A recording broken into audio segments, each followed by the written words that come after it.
Nous saluons chacun, chacune d'entre vous. Et en ce quotidien, le rôle ou l'importance de la foi dans le parcours d'évolution. D'abord, qu'est-ce qu'un parcours d'évolution? L'évolution signifie le changement, signifie la transformation. Il en va de soi que vous pouvez vous transformer pour le mieux ou vous transformer pour le pire. Ceci est une question de choix. Que vous en soyez conscient ou non point conscient, chaque choix apporte une conséquence. Chaque choix, chaque décision, chaque parole est liée à une conséquence. Et l'accumulation de toutes ces conséquences engendre le changement et la transformation.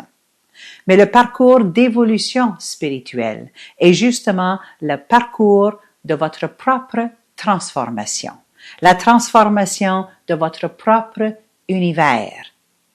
Et la résultante de ce parcours d'évolution est certes un univers rempli de sagesse, un univers rempli de lumière, un univers rempli d'amour et de puissance, un univers unifié, ensemble, et non point dans la dispersion et dans la dispersion et l'éparpillement.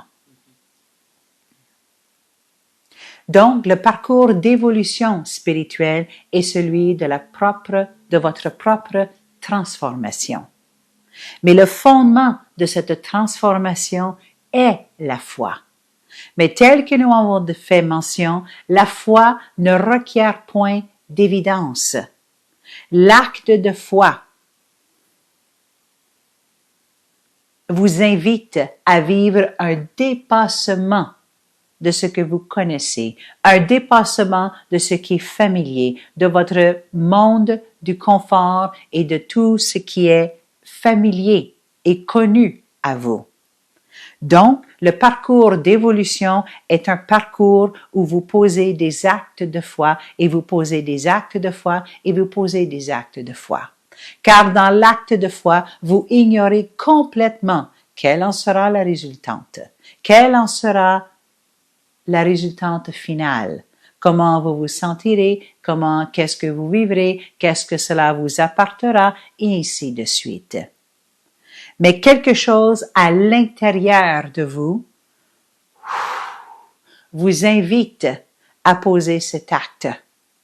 Et ce quelque chose surgit de votre propre univers.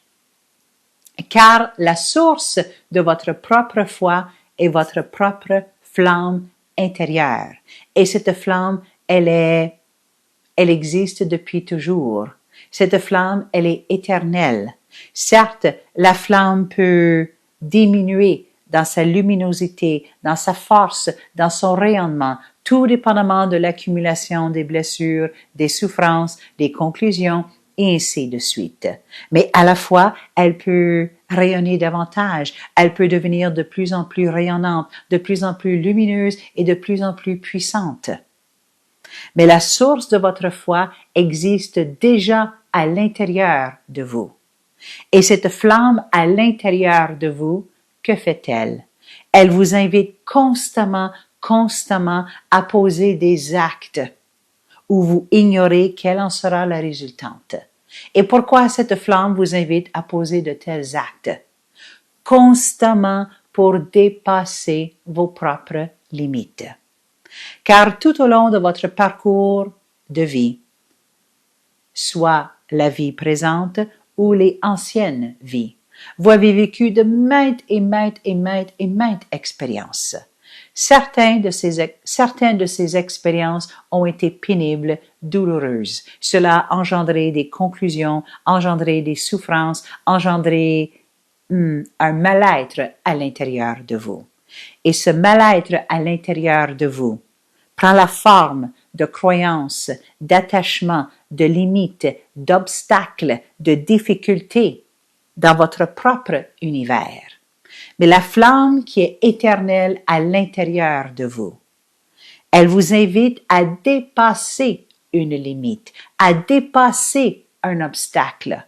Ce que cette flamme souhaite, c'est de vous libérer de tout ce qui fait entrave à votre propre liberté, à la libre expression de ce que vous êtes véritablement, à la libre expression et l'offrande libre de votre potentiel. Ainsi donc, elle vous invite à vivre un dépassement. Et ce dépassement vous confronte dans ce que vous connaissez. Car chaque dépassement est une invitation à aller au-delà de votre propre connu, au-delà de votre banque de connaissances, au-delà de vos conclusions, au-delà de vos croyances, au-delà de vos limites.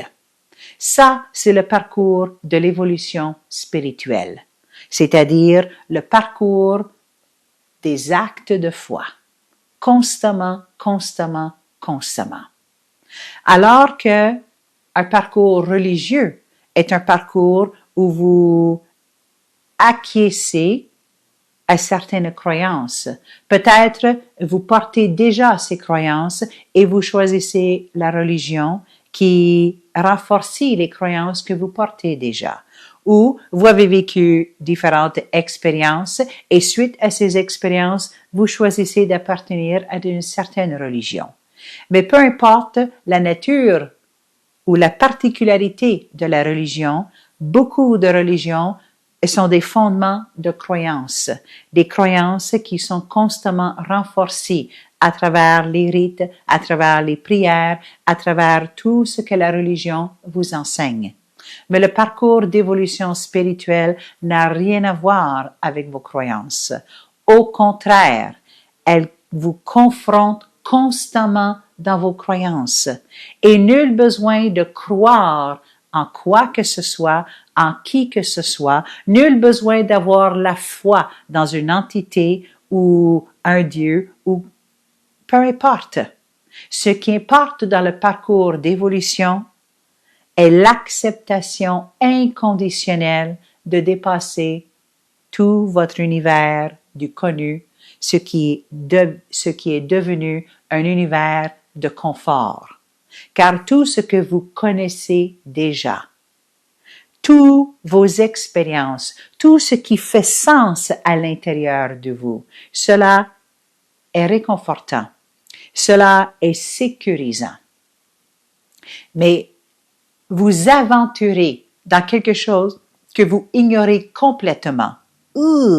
Cela éveille de l'inconfort, cela peut éveiller de l'insécurité, de la peur, de l'anxiété. Mais acceptez de dépasser la limite, c'est-à-dire en ressentant la peur, mais de poser l'acte de foi. C'est ainsi que vous guérissez, c'est ainsi que vous transformez votre univers, car vous acceptez de dissoudre une certaine croyance. Et tout le parcours de l'évolution, nous le répétons, n'est point un parcours de vie pour confirmer vos propres croyances. Au contraire, lorsque vous acceptez de plonger librement dans l'expérience de la vie et de poser des actes de foi, constamment les nouvelles données vous informeront sur une croyance ou votre système de croyance, à quel point que cela est faux. Il en va de soi. Les croyances sont des représentations cognitives ou des représentations mentales en lien à ce que vous attendez du monde extérieur. Et beaucoup de croyances ont été inculquées tout au long de votre éducation. L'éducation reçue de la famille, l'éducation des parents, l'éducation de la religion, l'éducation, c'est-à-dire du système scolaire, l'éducation de la société, l'éducation de votre culture, et ainsi de suite. Car il y a des normes, n'est-ce point? Donc, tout cela vous a été inculqué en bas âge, à l'adolescence, lorsque vous étiez jeune adulte, peu importe. Mais tous ces systèmes de croyances à l'intérieur de vous, ce n'est point parce qu'ils sont à l'intérieur de vous qu'ils sont véridiques. elles peuvent être valides pour une certaine période de votre vie, mais cela ne veut point dire qu'ils sont tous vrais. Et ce n'est point parce que vous pouvez voir ou voire même trouver des évidences qui confirment vos croyances que la croyance, elle est véridique ou elle est encore valable dans le ici et maintenant. Mais plus l'humain se perd à chercher tout ce qui confirme ses propres croyances, il est dans le cycle de la répétition, de la répétition, de la répétition, et cela peut amener davantage la sécurité, davantage le confort. Cela ne fait que renforcer tout ce qu'il sait déjà.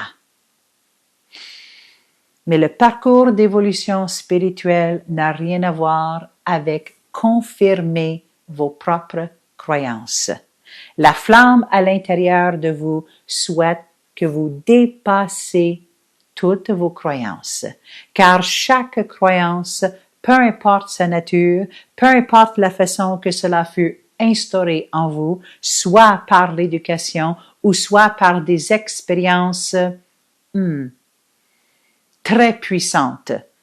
Certains diront des expériences traumatisantes ou des expériences avec une intensité émotionnelle très forte.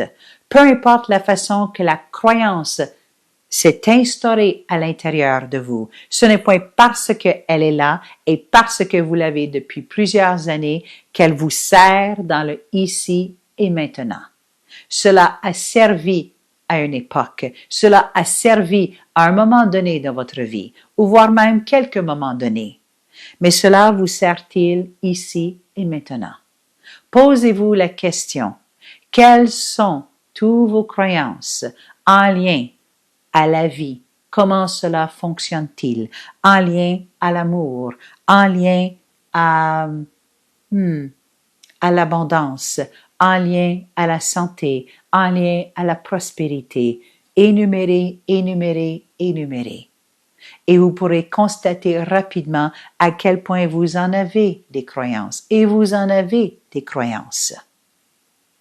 Mais l'objectif n'est point d'amener tout votre système de croyances avec vous tout au long de votre parcours d'évolution. Cela ne fera que vous alourdir et vous alourdir. Si vous pouvez percevoir le parcours d'évolution comme étant une montagne, et pour graver cette montagne, pour monter cette montagne, vous avez le sac de dos. Mais le sac de dos est rempli de toutes vos croyances, de tout ce que vous connaissez. Tôt ou tard, pour vous alléger l'expérience, vous devez vous défaire de certains items dans votre sac à dos. Si cela n'est point utile dans le ici et maintenant, pourquoi l'amener avec vous? Et c'est ainsi pour les croyances. Au lieu de chercher les données à l'extérieur de vous ou de porter intérêt exclusivement à ce qui confirme votre croyance, regardez plutôt ce qui invalide vos croyances. Regardez plutôt ce qui est contraire à ce que vous croyez. Par exemple, si vous avez une croyance, nous citons un exemple très populaire. Une femme a cette croyance que pour être belle, elle doit être mince. Cela est une croyance fort répandue dans cette société. Au lieu de regarder les données ou les évidences qui confirment cette croyance, ouvrez le regard plus vaste et portez intérêt et attention à ce qui falsifie cette croyance, à ce qui est contraire à cette croyance. Et par la suite, posez-vous la question, pourquoi la retenir? Pourquoi la gardez-vous? Pourquoi effectuer des choix de vie cohérents à cette croyance, alors que les nouvelles données, maintenant, démontrent qu'elle est falsifiée, qu'elle n'est plus valable? Alors pourquoi la retenir? Et faites de même en lien à toutes sortes de croyances, des croyances en lien à la santé. Il y en a et il y en a et il y en a des croyances en lien à la santé. Mangez ceci, ne mangez point cela, levez-vous à telle heure, faites ceci, faites tels exercices, ne faites point cela, ne faites point ceci. Et il y en a des croyances. Et certes, beaucoup de ces données, elles sont basées sur des études scientifiques. Cela est juste et vrai. Mais l'être qui interprète les données peut ou ne peut point avoir aucune formation scientifique pour interpréter adéquatement ces données. Mais cela vous est partagé dans les revues, dans les médias, par les journalistes, par un tel, peu importe. Vous entendez quelque chose et immédiatement vous achetez la croyance et vous tentez d'être conforme à cette croyance, sans regarder s'il y a des évidences contraires à cela.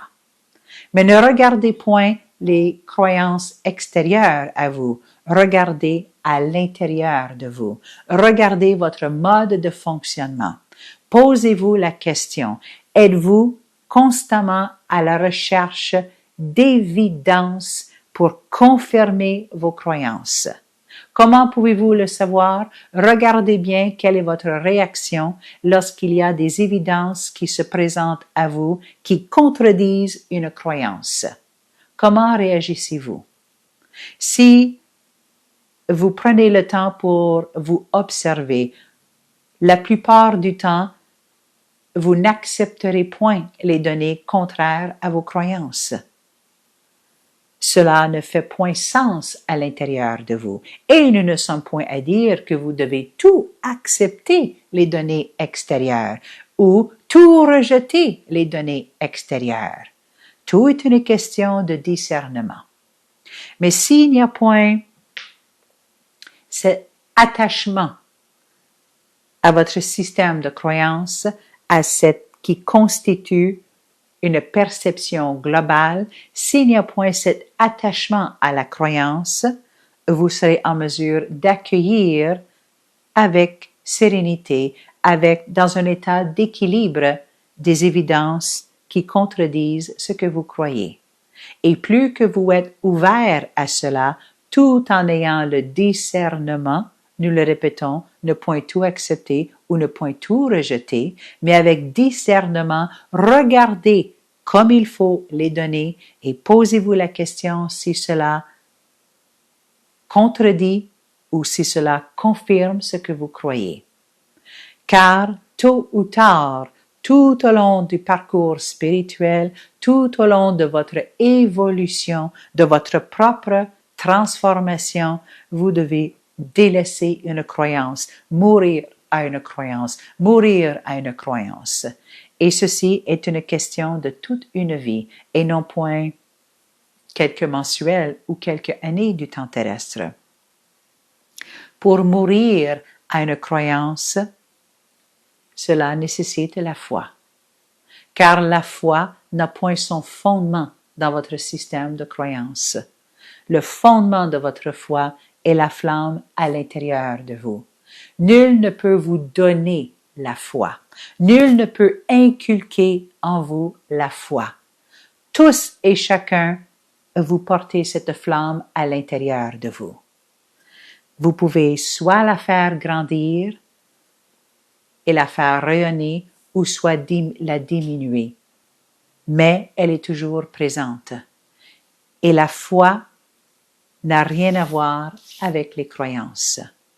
Au contraire, plus que vous êtes confronté dans vos croyances, plus que vous êtes confronté dans tout ce que vous croyez être vrai à l'intérieur de vous et que vous acceptez de le vivre, plus vous serez disposé à poser des actes de foi et à poser des actes de foi et à poser des actes de foi.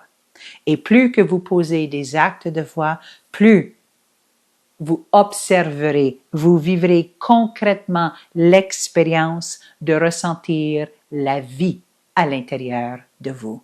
Et non point la pensée constante au niveau de la tête, mais la vie qui circule à à l'intérieur de vous. Vous serez en relation avec la vie à l'intérieur et en relation avec la vie extérieure. Vous serez en mesure de ressentir concrètement la vie tout autour de vous et non point de la voir à travers un système de croyances. Ceci est très, très différent.